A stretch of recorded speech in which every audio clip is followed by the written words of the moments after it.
Yan, time check 7:37 in the morning. So mabiyahe tayo, di tayo sa NLEX.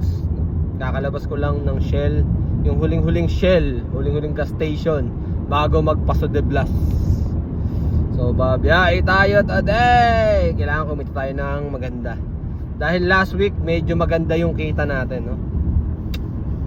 Maganda kita natin last week, 2 days lang.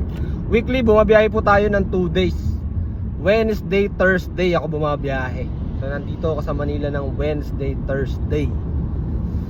At masasabi ko na talagang hindi pa din kumukupas ang kitaan.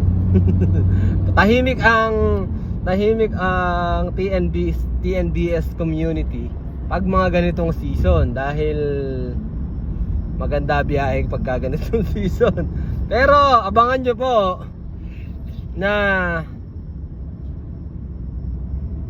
this coming August, tandaan nyo na kung anong buwan, August, September, medyo sasadsad uli yan ng konti, no?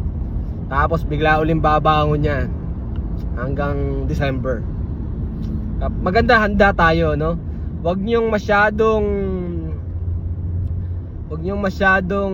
tawag dito, yung bang malakas ngayon tapos magpapabanjing kayo ngayon kasi nga malakas ang biyahe.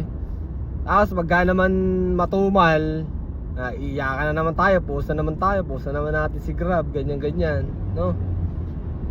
Eh yun ang masakit. Di ba?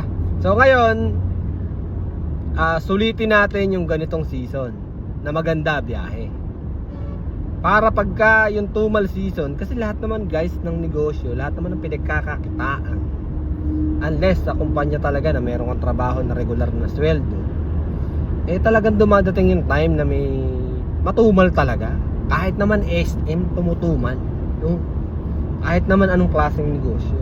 So this coming August, tandaan nyo na po, this coming August po mga kaibigan, August, September, abangan nyo na po yan. Kaya ngayon talaga, sadsarin nyo na, galingan nyo na, sagarin nyo na para makapag-ipon, no? Para wala tayong iyakan sa pagdating ng tumal season.